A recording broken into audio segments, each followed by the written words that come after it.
You boys are in for a treat. Oh yeah. Going to dinner with the famous Al Berry. Blondie too. I've been doing it for a goddamn year. Turn this off.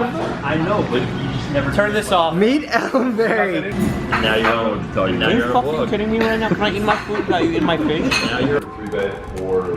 Fucking seriously, I'm not fucking. I'm not. So, I'm not gonna deal with this always. Yeah, for sure. Like if there's an...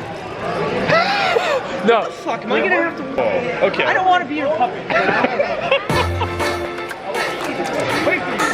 Alright.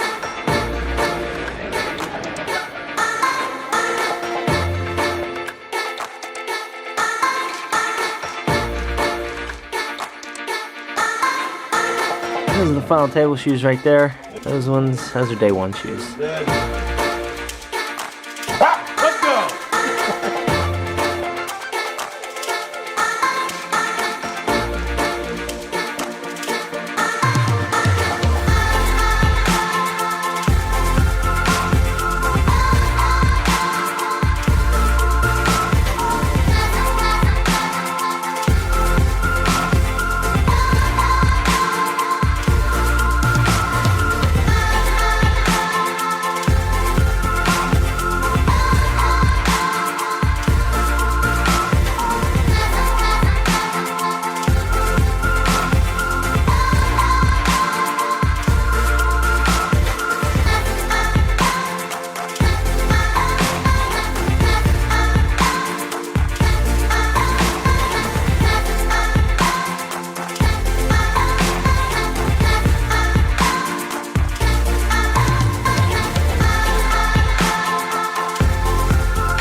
Day one. We're late. It'll be what? Level 4 when I get there, I think. 2:30, halfway through level 4. So the way this works is it's a 3 million guarantee, 5K buy-in, and you're allowed exactly 1 re-entry. So there are 2 day ones. The structure is really slow. It's standard WPT, so it's really good. But if things go sour, I'm actually going to register for day 1B tonight and show up on time tomorrow.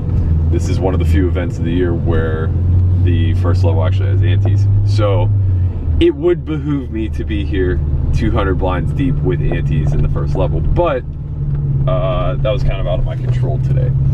But, you know, it's boom or bust. That's the strategy, that's the style. So the fact that it's re-entry really is helpful.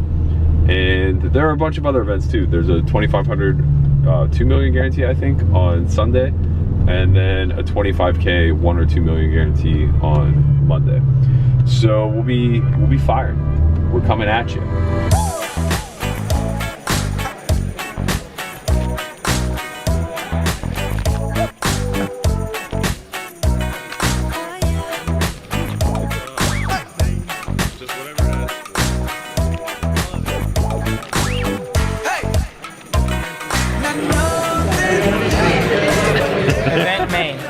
You want to talk about that hand?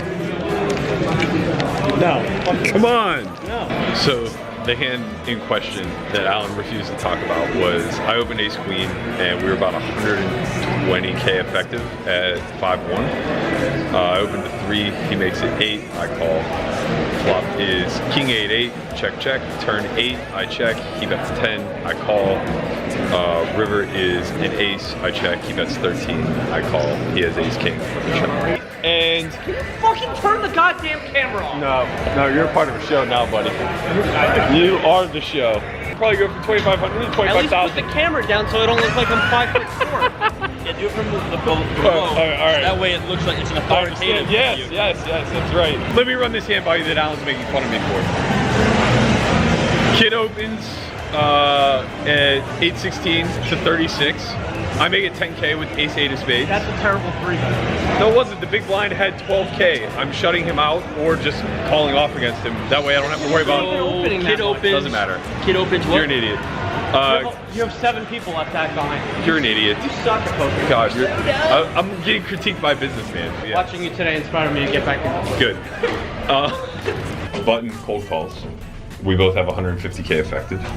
The original razor calls, so it's 30K in the pot. Oh, someone cold called. The button. Who has all the chips. So the flop comes king, queen, 8, 2 spades. Original razor checks. I bet 13,000. Cold call to 35. roughly. Cold caller makes it 28. Folds back to me. I flat. Turn is an offsuit 3. I check. He checks back. River is an offsuit deuce. I check, and he bets 18,000 into like 80 or into 70. So he's trying to make you fold ace-high spades. That's what I thought. So I call, and he has king, queen of diamonds. So It's like, great call. So he won. yeah, but in my opinion, it's like, who cares? Alan thinks I'm ridiculous for making this call. I'm getting like 6 to 1 on the call. I'm getting like 6 to 1 to have him show me all these combinations of spades that miss when he's a cold caller pre. I don't know if I like it. Which part? The river call? I think he sizes it bigger if he's trying to. Are you fucking talking to him about poker? He doesn't.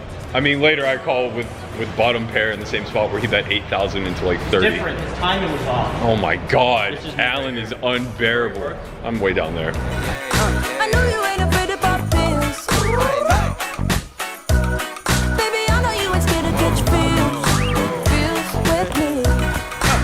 Don't be afraid to catch feels. Okay, just getting off dinner break. I have all the chips, as I should. I was up to 1.2 million, which was a massive chip lead, and then I lost a 3-way all-in where I opened under the gun with ace king. We were playing 3K, 6K. I opened to 15. I was 3-bet to 35, and then the big blind shoved for 150K. So the 3-better had like 330,000 total. I just decided to reshove. I thought it was a pretty decent spot, and he had kings and called. The shover had aces and won, and I ended up losing that entire pot. So I went from like 1.2 down to like a little over 8, and then lost a couple more pots. So I have like 750, and Sean Deeb is on my right with also about 750. So good chance I end the day with all the chips or none of the chips. Keep you updated.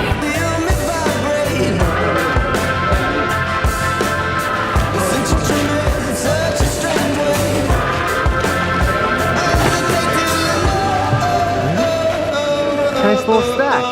Thanks, buddy.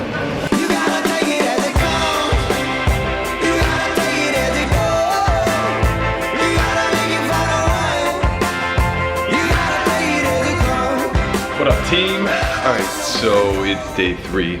Familiar situation that we've been in before. I have 1.8 million. I think Aaron Marmelstein, mouthful, is chip leading with 2.7, which is roughly the final table average. So, you know, if we navigate the day, I don't think it's too ambitious to try to finish with around 4 million for the day. I'm already halfway there. I'm gonna slam down my morning drink, which is good old Tianchi. This stuff tastes like a dirty root that you just dug up out of your backyard, sprinkled with a little fruit juice. It's rotten. So yeah, I guess the plan today is that we are gonna play down to the final table from 30. I don't think this is gonna take all 10 levels. This tournament has moved at a really, really nice pace. It's really comparable to World Series events, I think. Tomorrow's the big day. If we make it through, 750K up top, and would be my second year in a row of having $1 million in live cash earnings. And this is only notable for really 2 reasons. One, last year it happened because of exactly 1 score. I had a $1.1 million score in the super high roll goal. And then 2, this is kind of like the metric which MTT players judge themselves as quote unquote making it. And I'm not an MTT player, or at least I haven't been in the past. So it would be a nice kind of, I guess, bullet point for me in a scenario where I'm starting to get a lot better at a dynamic that I didn't really throw myself into too often. So I'll probably be playing, you know, more tournaments as things move forward, just due to the availability of high stakes. And it's nice to be succeeding in the early going. So, cheers.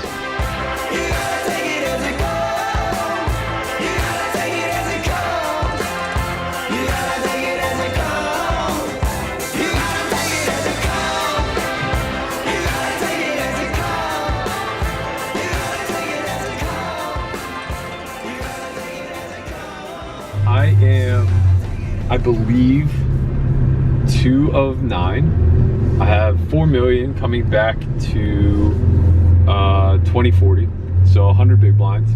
I think Aaron Marmelstein is chip leading with like 7 million-ish. Between the two of us, we have half the chips in play. So, big time bottleneck from 3 to 9. I think that they're all relatively close in chips, but mostly between like 30 and 50 bigs. So it's not like anybody's in a big rush to be busting, and there's really no room to be doubling people up. Double somebody up, and you guys basically just swap stacks. So the C draw will be interesting. I'll be curious to see how that works out. I'm not sure if he's to my left, right, or center. I almost punted it. I tried. I had 4.8 million and dusted off about 1.3 million this hand. I'm gonna give you guys the rundown. You're gonna enjoy it. So the blinds are 2040. This Australian kid who's been playing fairly well and talking about GTO with the table so everybody can hear, opens the button. I defend the big with Jack 5 of diamonds, and I have 4.8 million to start the hand. He has 1.3 million, give or take. So he opens the 80, I call. Flop is ace, king, queen, rainbow, 1 diamond. I check. He bets 70, so he down bets, because it's the year of the down bet. I call. The turn is an offsuit 4, and now there is 335 in the pot.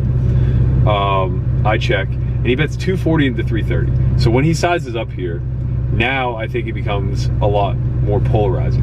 And I assume that this is the line that most people plan to take when they do down bet the flop. So I think he's incentivized to continue with like pretty much that exact range on the turn. Mostly 2 pair pluses, some ace X's, and then all of his backdoor draws, and then some backdoor nothings that unblock the draws. So when he sizes up like this, I think he's pulling himself out to like the 2 pair plus hands and the equity hands. So I elect to call. River is the deuce of spades, completing nothing. I check, and now there is about 800 in the pot, and he shoves for 935. Sorry. So basically, it just comes down to how many combinations of hard draws, 10Xs, and then some stone cold nothing does he possess, versus combinations of sets, straights, and 2 pairs. And the answer is probably close. You know, the fact that he's risking his tournament life in an event where first is 750K, and I'm of the impression that this is probably in line for his biggest score ever, I should probably lean towards a fold.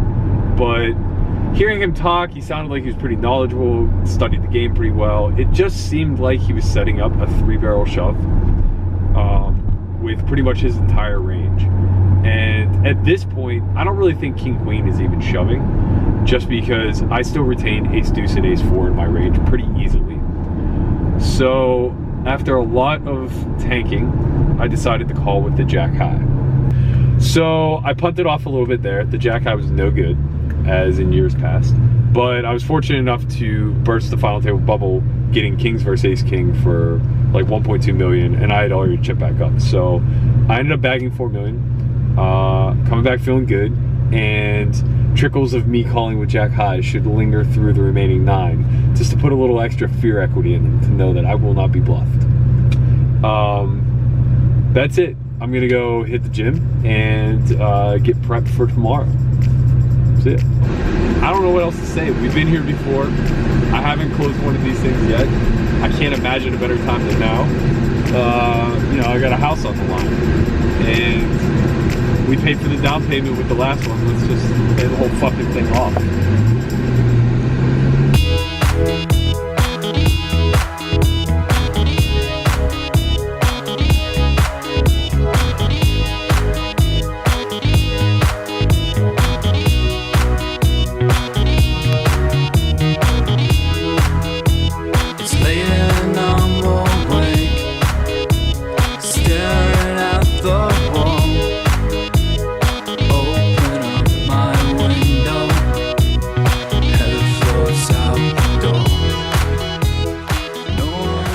Jehovah's Witness. So this is your one supporter for the whole entire This thing. is my rail. Yeah, right here. Big level there. Yeah. Chipped up from 3 million to 5.2. The big hand I want to talk about was the ace queen hand. So it went under the gun open. I flat under the gun 2 with ace of spades, queen of hearts. And my man Lee to my left, who's been pretty in line mostly, 3 bets, rather big, 7 blinds. Under the gun folds, I flat, and it comes 9-8x, 2 spades. I check, he down bets, I call. So I think he bet 300 into like 1.1 million. I call. Turn is the 9 of hearts bringing backdoor hearts. I check, he checks back. River is the 10 of spades completing everything. And I think it's very reasonable that he's going to check back like his over pairs when the 9 pairs on the turn. I'm really only concerned with 10s here, and I just don't think he's squeezing that hand from what I know of his play so far. It's pretty tight. So I was pretty comfortable that, like, you know, he has ace king, he has like jacks, and then just some hands that I beat, but I can't really run the risk of checking and him either bluffing me off or just knuckling back an overpair. And this is just like the nut card. It's like I have 10s, I have all the flushes, I have 1.25x pot. I stuff it in for like 2.5 million. He snap mucks. Later we find out he has ace jack off. So that, good when he, snap fold. So good. Just like, So okay, good. then you have to sweat it out. Yeah. So there are 6 left now. Don't even know what I'm guaranteed, don't care. I think I'm second in chips, but we're all still really close. Yeah, it's 6 figures. Yeah, that's good. So we're gonna have a couple levels left to battle. The chips have been flying around. Mom's team went from top stack, I think, to now being last in chips. So yeah, we're gonna have to get it all in a few times and win. Let's do it. Good position. Yeah, Let's go. Great. Can't keep up, I'm chasing. I'm in love with the shooting stuff. But you move so fast, push your balls and I'll be winning. I'm doing shooting stuff. But you move so fast that I can't keep up, I'm chasing. I'm in love with the shooting stuff. But you move so fast, push your balls and I'll be winning.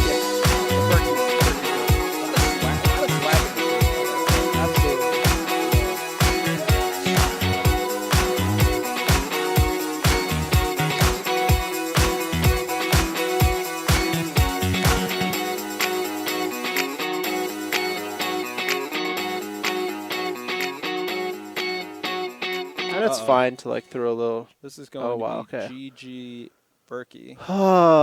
Berkey makes a relatively standard shove. Yeah, this is This is all very as standard. sucky as it gets for Berkey. It's all in with the ace-5 against the ace-queen. Right in the wow. What a window. Berkey always the consummate gentleman, shaking his opponent's hands. I really like to see that.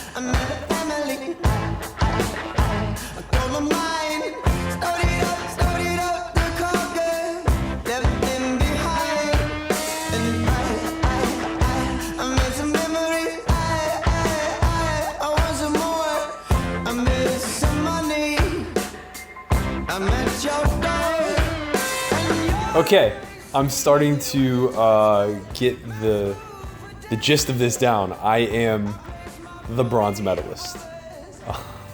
I really thought I was going to win this one. I think I'm going to win every one, so I'm not going to bore anybody with any of that nonsense.